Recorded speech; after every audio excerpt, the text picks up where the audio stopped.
अदावत मुझसे क्यों इतनी, मैं तो कुरान का दाई हूँ, रसूलुल्लाह का वारिस, सहाबा का सिपाही हूँ।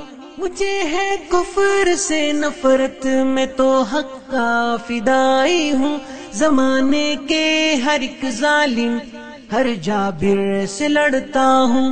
मुझे अस्सलामु अलैकुम वरहमतुल्लाहि वबरकातुहू। अल्हम्दुलिल्लाहि रब्बिल आलमीन वस्सलातु वस्सलामु अला सय्यिदिल अंबिया'i वल मुरसलीन व अला आलिहि व अस्हाबिहि अजमईन, अम्मा बाद। अज़ीज़ तलबा और तालिबात, मुअज़्ज़ज़ नाज़रीन, इस्लामी हुकूक़ व आदाब का ये 7वां एपिसोड है और मुख्तलिफ़ चीज़ों के हुकूक़ और आदाब अब तक आपने मुलाहज़ा फ़रमाए।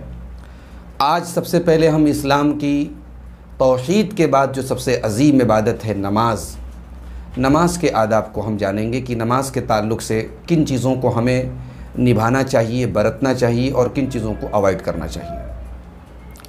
नाज़रीन, इस्लाम में नमाज को जो मकाम हासिल है वो किसी भी इबादत को हासिल नहीं है। नमाज जो है ये मेराज की रात में फ़र्ज़ हुई है और नबी सल्लल्लाहु अलैहि वसल्लम ने अपने आखिरी वक्त में भी इस नमाज की वसीयत की है। आपने अपनी उम्मत को इस नमाज की पाबंदी करने की ताकीद की है। और सफ़र हो, चाहे आदमी अपने घर पे हो, अमन की हालत हो या खौफ की हालत हो, हर हाल में नमाज़ पढ़ने का हुक्म दिया गया है और नमाज़ छोड़ने वाले को काफिर तक करार दिया गया है। तो नमाज के ताल्लुक़ से सबसे पहले किन बातों का हमें ख्याल रखना चाहिए? तो सबसे पहले नमाज में जब हम आएँ तो सुकून और वक़ार के साथ आएँ, जल्दबाजी करते हुए, भागते हुए, दौड़ते हुए, गिरते पड़ते ना आएँ, सुकून और वक़ार के साथ नमाज में आएँ। दूसरी चीज़ ये है कि पाबंदी के साथ मस्जिद में हम जमात के साथ नमाज अदा करें। घर पे आप बग़ैर मजबूरी के नमाज अदा नहीं कर सकते। आपको कोई मजबूरी है तब आप घर पे नमाज़ पढ़ेंगे, वरना मस्जिद में जमात के साथ आप नमाज अदा करेंगे।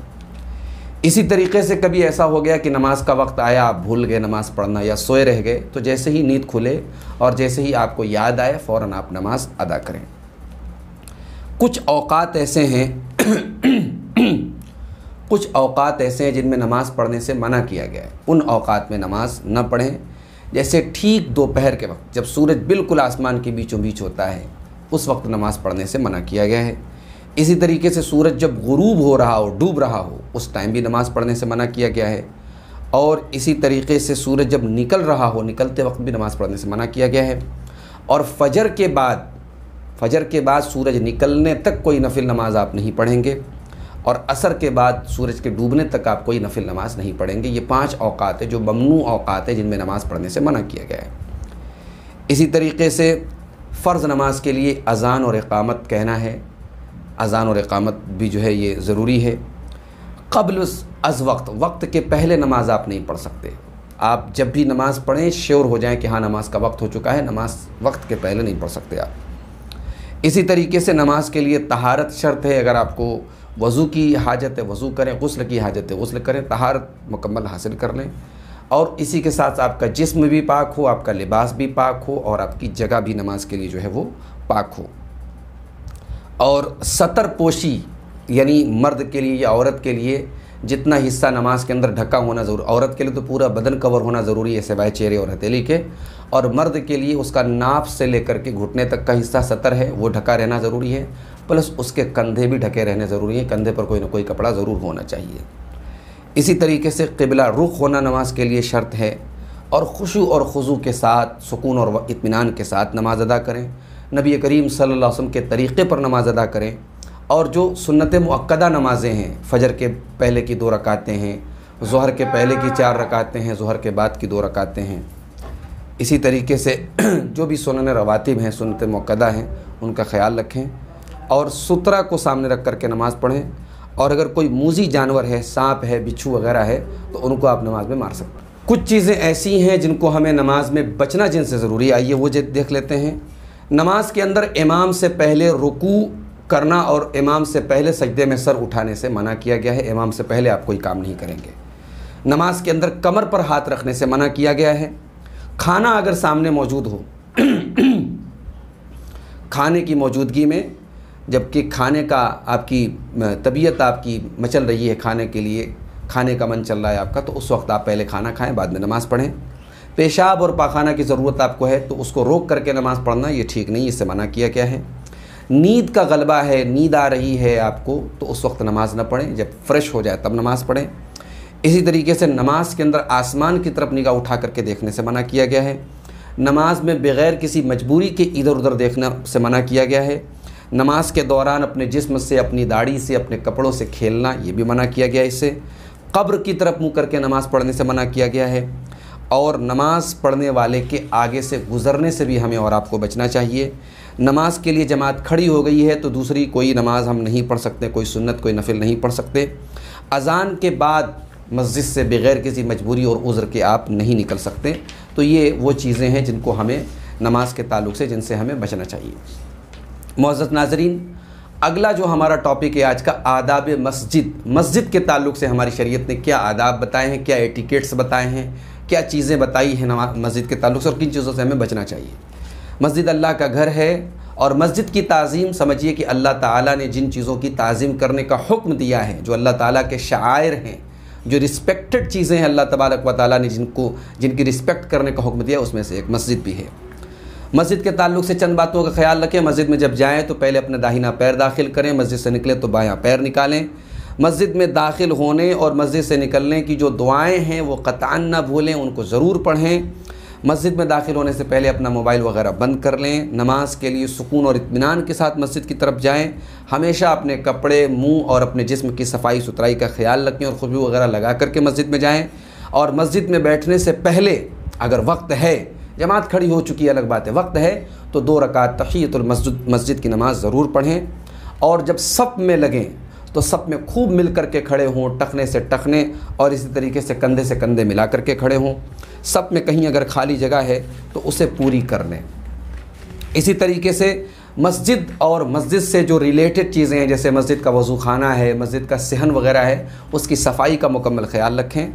कुछ चीज़ों से बचना चाहिए हमें और आपको, जैसे कच्चा लहसुन और प्याज खा करके मस्जिद में नहीं आना चाहिए। वज़ू करते वक्त पानी में फजूल खर्ची नहीं करनी चाहिए। नमाजी के आगे से गुज़र करके गर्दनें फलांग करके नहीं जाना चाहिए। दूसरों की नमाज में खलल डालने से बचना चाहिए, कि चाहे हम तिलावत ही क्यों ना कर रहे हों, अगर दूसरे लोग नमाज़ पढ़ रहे हैं हमें उनकी इबादत में खलल डालने का हक़ नहीं है। इसी तरीके से मस्जिद में आप थूकने से मना किया गया है या ऊंची आवाज़ में डकार लेने से मना किया गया है। मस्जिद के लिए जो कुरान वक्फ़ कर दिया गया उसको मस्जिद के बाहर ले जाने से बचिए। मस्जिद में किसी चीज़ की ख़रीद व फ़रोख्त और किसी गुमशुदा चीज़ का ऐलान करने से भी बचना चाहिए। इमाम जब खुतबा दे रहा हो तो उस वक्त फजूल बातचीत करना और खिलवाड़ करना, इससे भी मना किया गया है। और जमात जब हो रही हो तो सुन्नत या नफिल नमाज़ पढ़ने से भी मना किया गया है।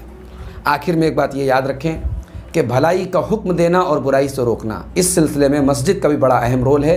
मस्जिद में आप अपनी ज़िम्मेदारी को अदा करें और अपने पड़ोसियों से मोहब्बत करें। अगर आपका कोई पड़ोसी मस्जिद में नज़र नहीं आ रहा है, उसकी खबरगिरी करें, उसके बारे में मालूम करें। अब आइए आगे बढ़ते हैं। आदाब जुमा के क्या आदाब हैं?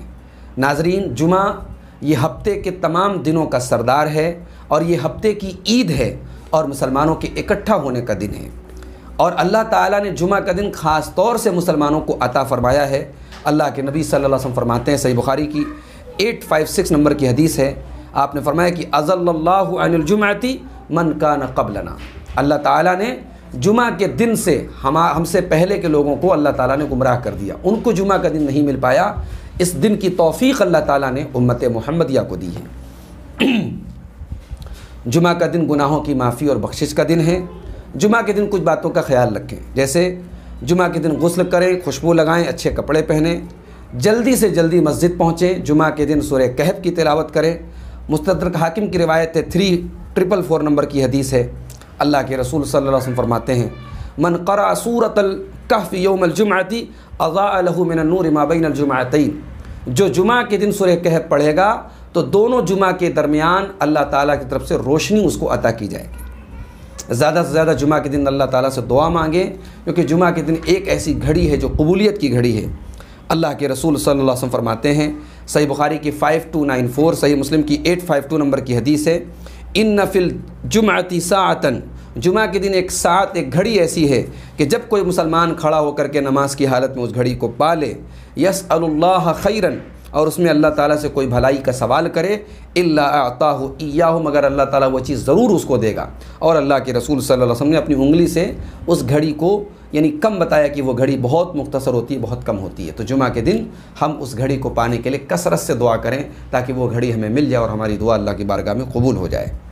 जुमा के दिन अल्लाह के रसूल सल्लल्लाहु अलैहि वसल्लम के ऊपर कसरत से दरूद पढ़ें।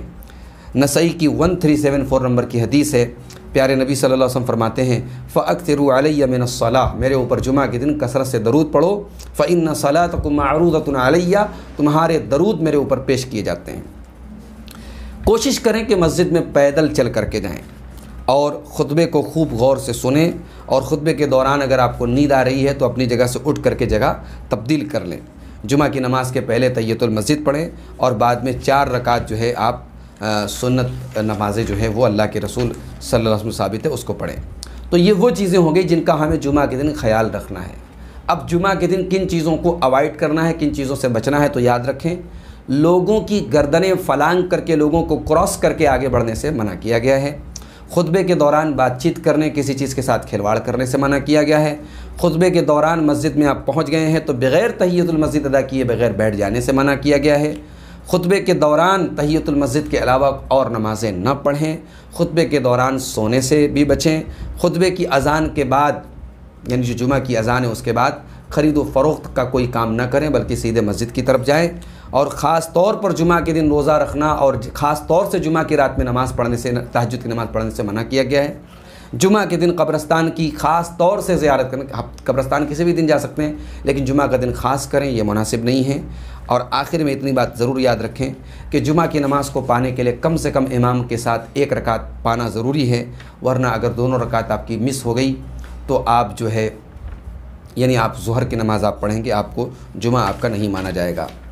अब आइए अगले टॉपिक की तरफ बढ़ते हैं, आदाब ईदैन। ईदैन के क्या आदाब हैं? ईद उल अज़हा, ईद उल फ़ित्र और ईद उल अज़हा जो 2 त्यौहार हमारे हैं, ये इनकी जो नमाज़ें पढ़ी जाती है उसके क्या तरीक़े और आदाब, उस पर आइए हम गुफ्तगू करते हैं। नमाज ईदैन जो है ये सुन्नत मुअक्कदा है। अल्लाह के नबी सल्लल्लाहु अलैहि वसल्लम ने पाबंदी फरमाई है और हमेशा आपने इसको पढ़ा है, और अपने अहल व अयाल के साथ, अपने बच्चों के साथ ईदगाह निकल करके ईदैन की नमाज़ अदा करना, ये मुसलमानों का एक अज़ीम जो है एक निशानी है, एक शिआर है। तो ईदैन की नमाज़ के ताल्लुक़ से किन बातों का ख्याल रखना चाहिए? नंबर 1, ईद उल फ़ित्र का चाँद देख करके या उसकी इत्तला पाने से ले करके ईद की नमाज़ पढ़ने तक कसरत से तकबीर के कलमात पुकारते रहें। अल्लाहु अकबर ला इलाहा इल्लल्लाह वल्लाहु अकबर वलिल्लाहिल हम्द। इस कलमात, इन तकबीर के कलमात को कसरत से पुकारते रहें। ईद उल अज़हा में चाँद देखने से या चाँद की इत्तला पाने से लेकर के 13 ज़िलहिज्जा की शाम तक, सूरज डूबने के पहले पहले तक हमें इन तकबीर के कलमात को पढ़ते रहना चाहिए, पुकारते रहना चाहिए।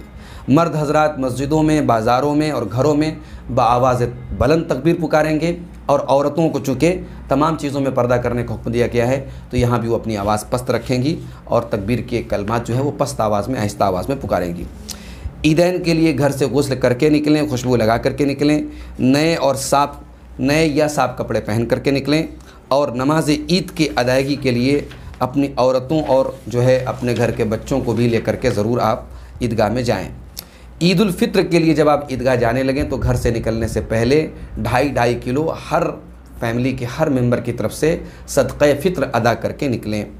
ईद उल फ़ित्र के लिए आप घर से निकल रहे हैं तो ताक खजूरें 3, 5, 1, 7 ताक खजूरें खा करके निकलें, और ईद उल अज़हा के लिए बग़ैर कुछ खाए निकलें और आ करके वापस कुर्बानी के गोश्त से शुरुआत करें। एक रास्ते से जाएं और दूसरे रास्ते से वापस आएँ। इसी तरीके से ईद की नमाज़ का जो वक्त है वो सूरज जब 3 मीटर के बराबर बुलंद हो जाए तो वहाँ से लेकर के ज़वाल तक है। ये ईद की नमाज़ का भी वक्त है और ईद उल अज़हा की नमाज़ का भी वक्त है। और इसी तरीके से ईद की नमाज़ का जो तरीक़ा है, 2 रकात नमाज़ पढ़नी है और पहली रकात में तकबीर तहरीमा के बाद 7 तकबीर पढ़नी है, और दूसरी रकात में उठने के बाद 5 तकबीर, यानी टोटल 12 ज़ायद तकबीर, एक्स्ट्रा तकबीर हमें ईद की नमाज़ में, ईदैन की नमाज़ में अदा करनी है। ईद की पहली रकात में सूरह आला और दूसरी रकात में सूरह गाशिया पढ़ना अल्लाह के रसूल की सुन्नत है। ईद की 2 रकात पढ़ लेने के बाद इमाम साहब का खुतबा गौर से सुने। ईद के बाद एक दूसरे को मुबारकबाद दें। सहाबे किराम से जो अल्फाज मिलते हैं तक़ब्बलल्लाहु मिन्ना व मिनका या तक़ब्बलल्लाहु मिन्ना व मिनकुम, ये अल्फाज सहाबे किराम एक दूसरे को मुबारकबाद में कहा करते थे। ईद का दिन हमारी खुशी का दिन है। जायज़ जो भी खुशियाँ हैं, जो भी हलाल तरीक़े हैं खुशी मनाने के, जो जायज़ गीत हैं, नज़में हैं, वो आप पढ़ सकते हैं, सुन सकते हैं, उनसे फ़ायदा उठा सकते हैं। कोई नाजायज़ और हराम काम ना करें। किन चीज़ों से बचना चाहिए हमें, तो ये बात याद रखें कि ईद की नमाज़ से पहले और ईद की नमाज़ के बाद, चाहे वो ईद उल फित्र हो, चाहे वो ईद उल अज़हा हो, कोई भी सुन्नत नमाज़ हमें नहीं पढ़नी है। ईद के बाद गले मिलने को जो हम लोगों ने एक रिवाज बना लिया है और इसको सुन्नत समझ करके करते हैं, ये भी कोई सुन्नत नहीं है। ईद की नमाज़ के लिए अज़ान और इक़ामत साबित नहीं है। सदक़े फ़ित्र में गल्ला के बजाय रुपया पैसा निकालने से बचना चाहिए। जहाँ मसलहतन गले में फ़कीर का नुकसान हो वहाँ अलग मसला है, आम हालात में गल्ला और अनाज ही निकालना चाहिए, यही बेहतर और अफजल है। अब आइए आगे बढ़ते हैं। दुआ के आदाब। नाज़रीन, दुआ अल्लाह ताला की एक अज़ीम इबादत है, अल्लाह ताला की रुबूबियत का एक एतराफ़ है और बंदा अपनी बंदगी का इकरार अल्लाह की बारगाह में करता है। दुआ इस बात का एतराफ़ है कि बंदा मजबूर है, आजिज़ है अपने रब के सामने। मुश्किलात और परेशानियों में ये दुआ ही एक मोमिन का सहारा होती है और इसका फ़ायदा और इसका असर सब लोग इसको तस्लीम करता है। अल्लाह ताला ने दुआ करने का हमें हुक्म दिया है और दुआ को कबूल करने का वादा किया है। दुआ में किन चीज़ों का ख्याल रखना चाहिए, तो ये बात याद रखें कि क़िबला रुख होकर और दोनों हाथ उठा करके दुआ करें। दुआ से पहले अल्लाह ताला की हम्द व सना बयान करें, फिर नबी करीम सल्लल्लाहु अलैहि वसल्लम के ऊपर दरूद पढ़ें और दुआ करते वक्त तो खुशू और खुजू अपनाएं और रो रो कर गिड़गिड़ा कर अल्लाह से दुआ करें। एक दुआ को 3 बार दोहराएं और कबूलियत की पूरी यकीन और उम्मीद के साथ दुआ करें और अपनी आवाज़ दुआ में न ज़्यादा बुलंद रखें न ज़्यादा पस्त रखें, दरमियानी आवाज़ हो, बीच की आवाज़ हो। और जो दुआएँ कुरान और सुन्नत में साबित हैं उन जामे दुआओं को याद कर लें और उन्हें पढ़ा करें और दुआ में वही चीज़ें मांगें जो इस्लामी तालीमात के अंदर जायज़ हों। हाँ, कोई गलत चीज़, कोई गुनाह का काम, कोई बुराई का काम करने की दुआ अल्लाह ताला से ना करें और दुआ जब भी मांगें तो सिर्फ अल्लाह ताला से मांगें, कभी भी गैरुल्लाह के आगे हाथ न फैलाएं। और खुशहाली में अच्छे वक्त में ज़्यादा दुआ करें ताकि बदहाली में अल्लाह ताला आपकी दुआएँ कबूल करे। और कुछ औक़ात ऐसे हैं जिसमें अल्लाह ताला दुआ को ख़ास तौर से कबूल करता है, उन औक़ात का ख्याल रखें। जैसे शब क़द्र में खूब दुआ करें, रात का आखिरी जो पहर है उसमें खूब दुआ करें, अज़ान और इक़ामत के दरमियान दुआ करें, जुमा के दिन कसरत से दुआ करें, ज़मज़म पीते वक्त दुआ करें, सजदे की हालत में दुआ करें, बारिश के वक्त दुआ करें, रोज़े की हालत में दुआ करें, सफ़र की हालत में दुआ करें, अरफा के दिन दुआ करें। ये तमाम दुआ के औक़ात हैं, इसमें जो है आप कसरत से दुआ करें।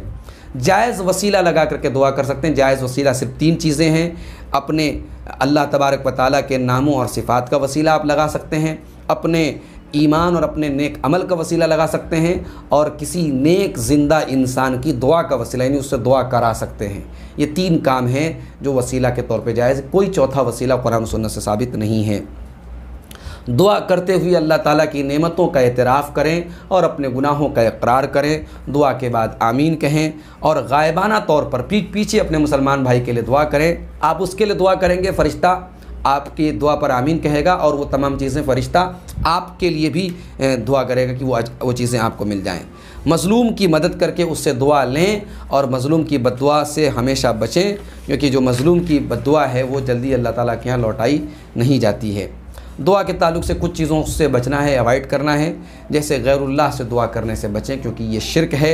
और दुआ में जो चीज़ें रुकावट बनती हैं उनकी कबूलियत में, जैसे हराम खाना, दुआ में तजावुज़ करना, दुआ में मायूस हो जाना, दुआ में जल्दबाजी करना, यानी ये कहना कि मैंने दुआ की और दुआ कबूल नहीं हुई, इन तमाम चीज़ों से बचें। दुआ में पुरतकल्लुफ़ इबारतों से बचें, बनावटी जुमलों से बचें, सादा अल्फाज में, सादा अंदाज में दुआ करें। मसनून दुआ के बजाय खुद साख्ता, खुद से बनाए हुए जो है अरबी अल्फाज बनाने की ज़रूरत नहीं है। जो मसनून अल्फाज हैं वो बड़े जामे हैं, बेहतरीन हैं, उनको पढ़ें। और एक साथ इज्तिमाई दुआ करना ये भी साबित नहीं है, इससे भी बचें।